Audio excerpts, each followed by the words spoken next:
Vamos a continuar de la última parte que hemos estado viendo en la clase anterior del tema que se refiere a la síntesis de proteínas. Hemos dicho que la síntesis de proteínas es el proceso que se llama traducción y que consiste en el mecanismo por el cual la información genética que está contenida en el ácido nucleico, en el ADN, va a pasar a un intermediario que porta el mensaje, que es el RNA mensajero, y ese RNA mensajero se va a traducir en la secuencia polipeptídica de la proteína. Ese es el proceso que llamamos traducción. Y ese proceso de traducción está definido por tres etapas.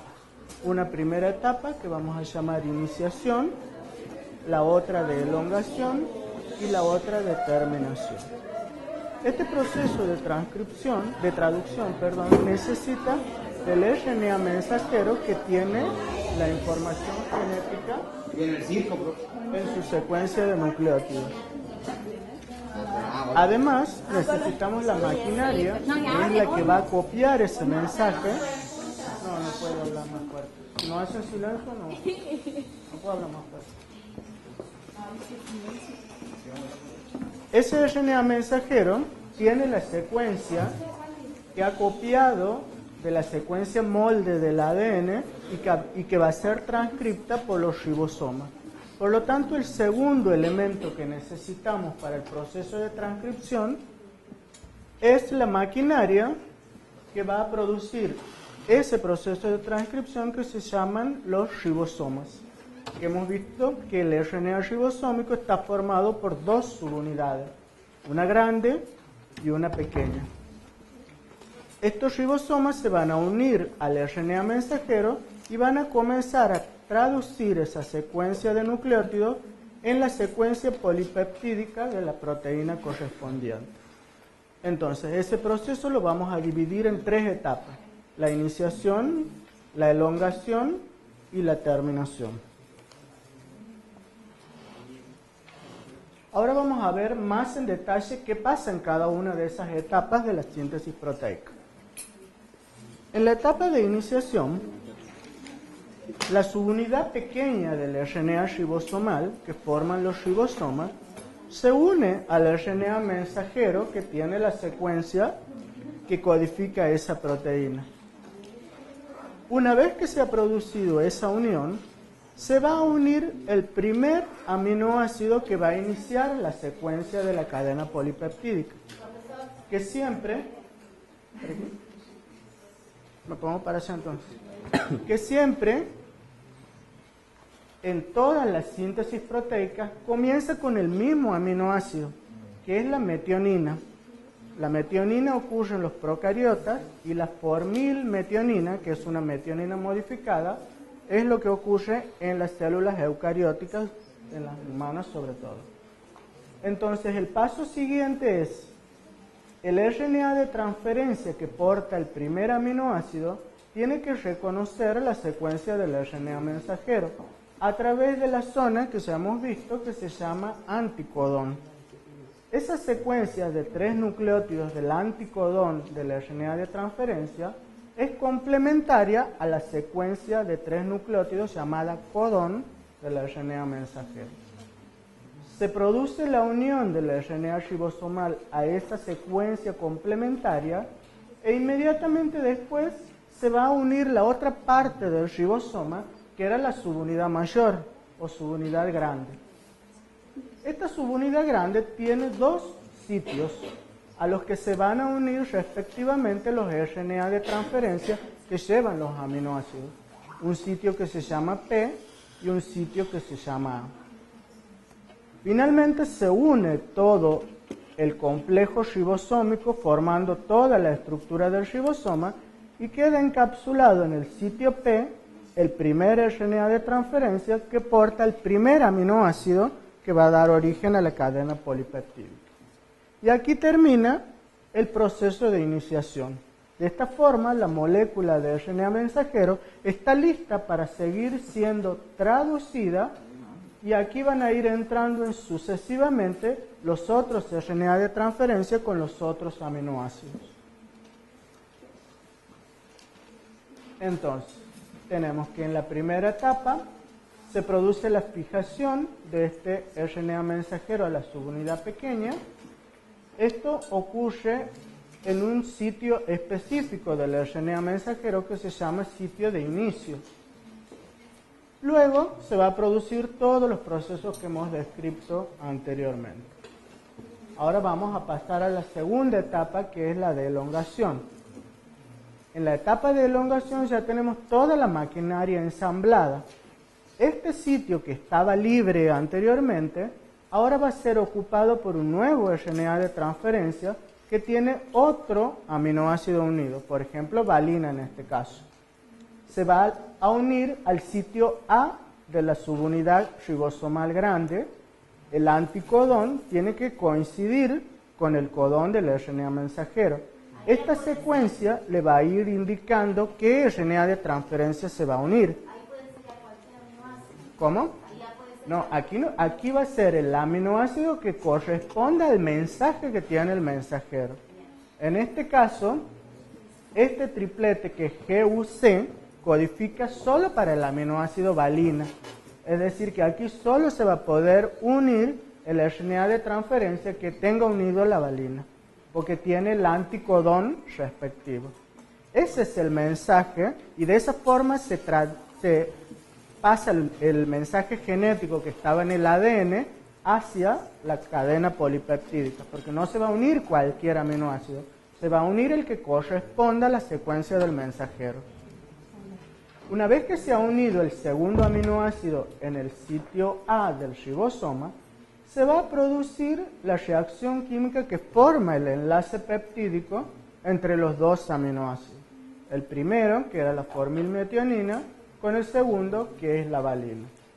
En el paso siguiente, la molécula de RNA mensajero se corre. Este aminoácido con este RNA de transferencia que estaba en el sitio A pasa al sitio P y se libera el primer RNA de transferencia que tenía la formilmetionina. De esta forma se ha formado el primer dipéptido que todavía está unido a este RNA de transferencia. El paso siguiente es simplemente volver a repetir los pasos anteriores. El sitio A queda libre para un nuevo RNA de transferencia cuyo anticodón tiene que coincidir con el codón del RNA mensajero. En este caso, el codón UUC codifica para fenilalanina. Por lo tanto, el único que se puede unir aquí es el RNA de transferencia que tiene el aminoácido fenilalanina. Se produce la unión del RNA de transferencia y se forma el enlace peptídico. De esta forma tenemos entonces un tripéptido y se libera en el paso siguiente. Este RNA de transferencia se va a liberar y este va a pasar al sitio P del ribosoma.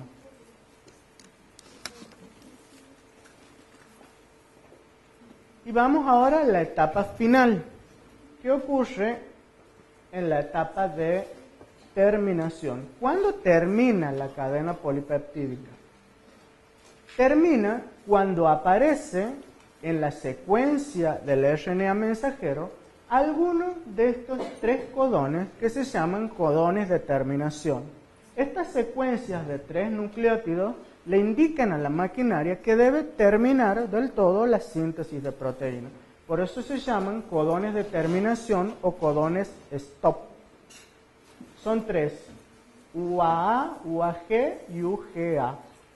Cuando el ribosoma detecta esos 3 codones, se produce el corte abrupto de la síntesis polipeptídica, se liberan los RNA de transferencia, se libera el polipéptido libre, se desarma toda la maquinaria ribosomal y se libera el RNA mensajero.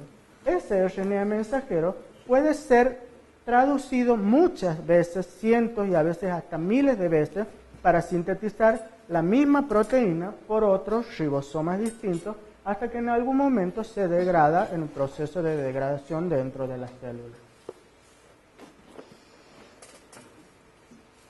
Entonces, ahora sí lo vamos a ver en un esquema más detallado. ¿En qué consiste el proceso de traducción? Primero necesitamos una cadena de RNA mensajero molde, que ha sido transcripto de la secuencia complementaria del ADN por el proceso de transcripción que ya hemos visto en la clase anterior. En la primera etapa, el ribosoma se va a unir al RNA mensajero. Primero se va a unir la subunidad pequeña. Junto con la subunidad pequeña se va a unir el primer RNA de transferencia, que puede ser metionina o formilmetionina, dependiendo de la célula. Y luego se va a unir toda la subunidad grande del ribosoma para formar toda la estructura ribosomal que va a estar unida a la larga cadena de polinucleótidos del RNA mensajero. En el paso siguiente, en los sitios P y en los sitios A, se van a ir uniendo los RNA de transferencia cuyos anticodones coincidan exactamente con los codones que se encuentran en el RNA mensajero. Se va a producir el enlace peptídico entre el primer aminoácido y el segundo. Se va a correr esta estructura, el aminoácido que está en el sitio A va a pasar al P, este se va a liberar y va a comenzar a crecer la cadena polipeptídica, hasta que finalmente, en la etapa de terminación, el ribosoma encuentre en esta secuencia alguno de los 3 tripletes stop que le va a indicar a la maquinaria que debe terminar la síntesis de proteína, desensamblarse y liberar la proteína al citoplasma.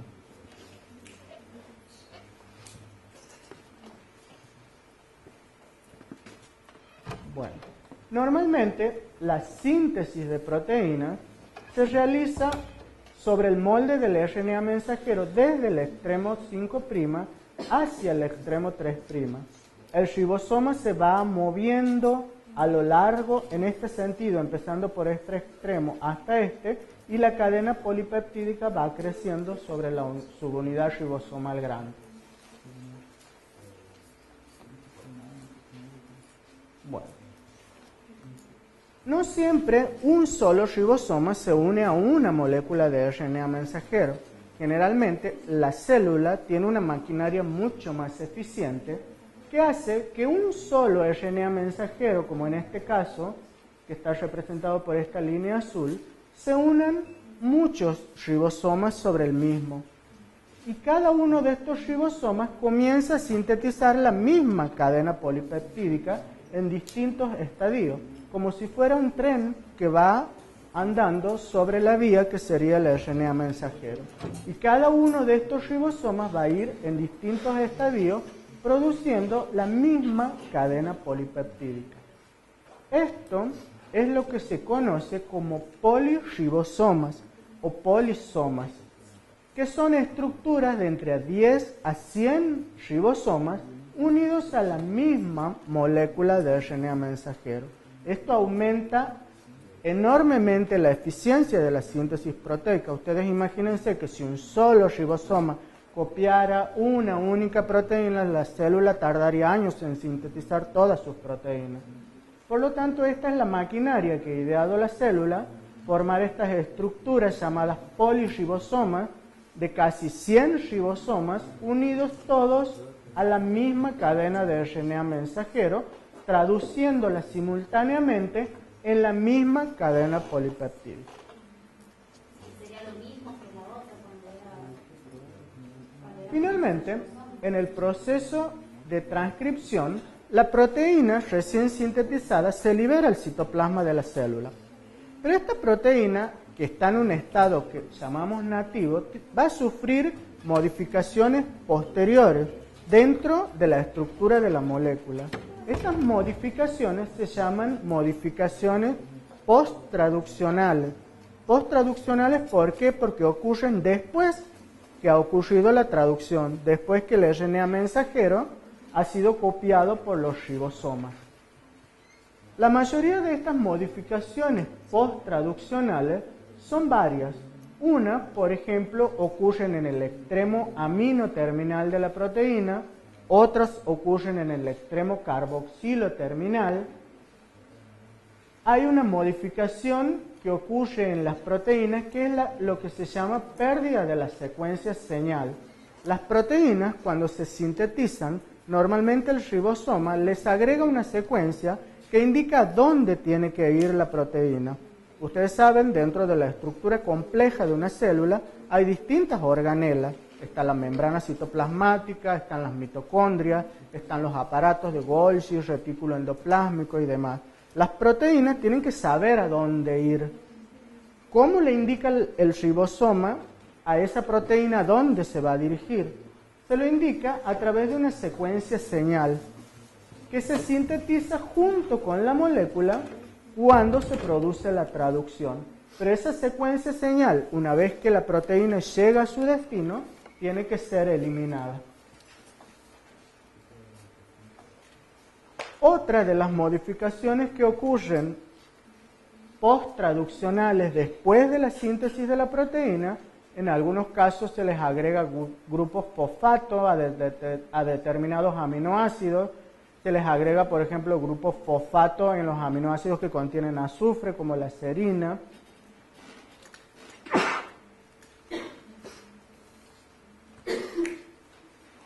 Y finalmente hay otra modificación, que es una modificación muy importante, post-traduccional, que se llama modificación proteolítica.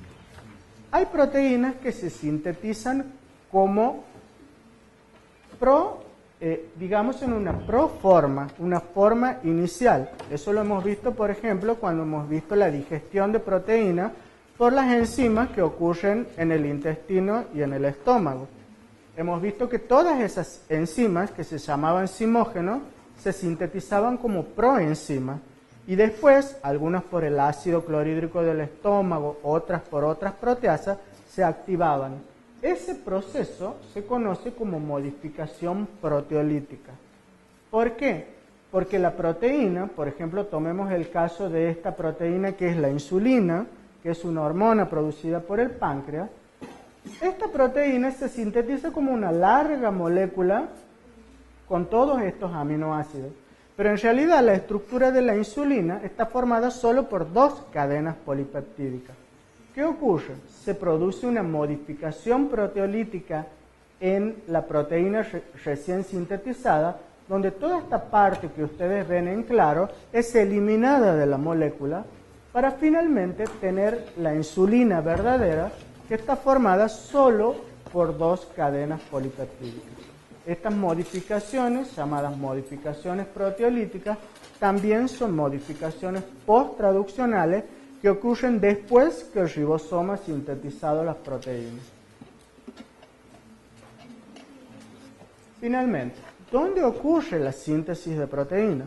La síntesis de proteína ocurre en un lugar particular de la célula, en el citoplasma de la célula, y en un orgánulo específico que se llama retículo endoplásmico rugoso.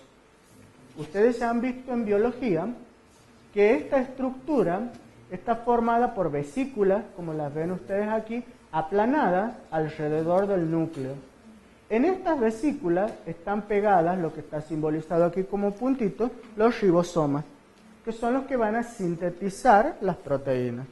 Por eso se llama retículo endoplásmico rugoso, porque tiene un aspecto rugoso por los ribosomas pegados a las vesículas aplanadas. Inmediatamente después de este orgánulo está el retículo endoplásmico liso, que se encarga principalmente del metabolismo de los lípidos.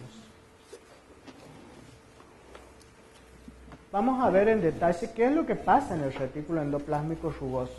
Esto que ustedes ven aquí no es otra cosa, en gris, que la membrana de esas vesículas aplanadas del retículo endoplásmico rugoso. Y esto que está representado aquí en naranja son los ribosomas que están realizando la síntesis de proteínas. Esto que ven aquí es el RNA mensajero que está copiando, y esto que ven en verde es la proteína que está creciendo a través de la membrana del retículo endoplásmico rugoso. ¿Por qué hace eso la célula y por qué la sintetiza ahí?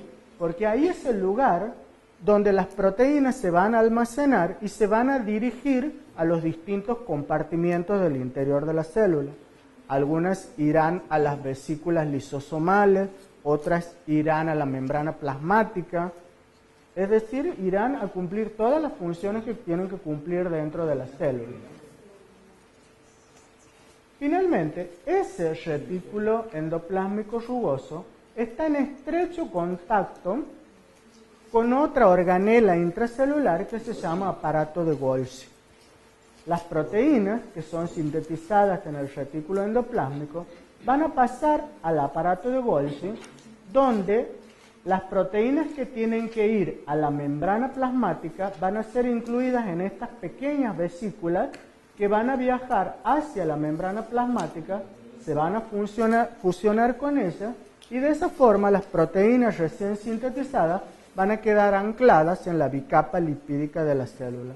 De esa forma es como llegan las proteínas que son sintetizadas por los ribosomas a formar parte de la bicapa lipídica y formar las proteínas integrales de membrana de la célula. Otro destino de las proteínas son los lisosomas.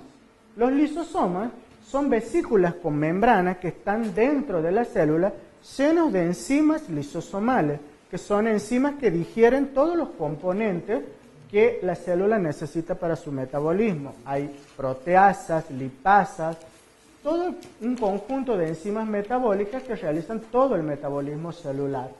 Esos lisosomas parten también del aparato de Golgi con las mismas proteínas que han sido sintetizadas dentro del retículo endoplásmico. Generalmente las proteínas que están dentro de los lisosomas se sintetizan como la insulina, en formas iniciales que después van a sufrir las modificaciones post-traduccionales para formar las enzimas que van a encontrar dentro de los lisosomas. Y finalmente, las proteínas que se encuentran en el citoplasma celular cumplen todo un ciclo biológico, cumplen sus funciones, realizan sus reacciones metabólicas y al final tienen que ser degradadas. Esas proteínas y ese proceso de degradación se realiza por unas estructuras que tienen este aspecto que se llaman proteosomas. Dentro de esos proteosomas que tienen estos capuchones, dentro de esa estructura se encuentran un conjunto de enzimas proteolíticas que lo que van a hacer es degradar, romper todos los enlaces polipeptídicos de las proteínas produciendo los aminoácidos libres. De esta forma, estos complejos llamados proteosomas son los encargados del metabolismo intracelular de las proteínas. ¿Cómo? Claro, esos proteosomas están en el citoplasma. ¿Cómo? Son orgánulos que están dentro del citoplasma, formados por estructuras que generalmente son enzimas proteolíticas que se asocian entre sí y forman estas estructuras para encapsular a las proteínas que tienen que ser degradadas. Las proteínas se adosan a estas estructuras y comienzan a ser degradadas por todo ese conjunto de enzimas proteolíticas, que van a ir rompiendo todos los enlaces peptídicos y liberando los aminoácidos libres para que se vuelvan a reciclar de acuerdo a las vías metabólicas que necesita la célula. ¿Sí? Bueno, y aquí terminamos la parte de síntesis de proteínas. ¿Alguna duda? Ninguna, parece que está todo muy claro. Bueno, ahora yo me voy a sentar a descansar, he hablado mucho y vamos a resolver los problemas que han traído resueltos. Sí.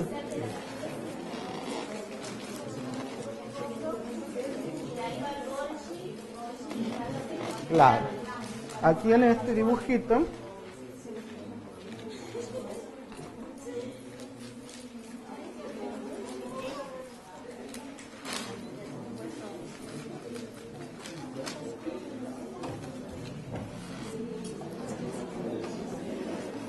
aquí se sintetizan las proteínas que tienen que viajar o que tienen que exportar. Esa es la palabra que se usa en biología. Son proteínas de exportación. Normalmente en el citoplasma hay ribosomas libres y hay esos complejos de poliribosomas que te mostraba que están muchos ribosomas unidos a la misma molécula. Exacto. Esas son las proteínas que están normalmente sueltas en el citoplasma. Las proteínas que tienen que viajar a otras estructuras, que tienen que exportarse, se sintetizan aquí. Porque aquí se les va a adosar esa secuencia señal y se van a formar las vesículas, si tienen que ir a la membrana citoplasmática, si tienen que ir a los lisosomas,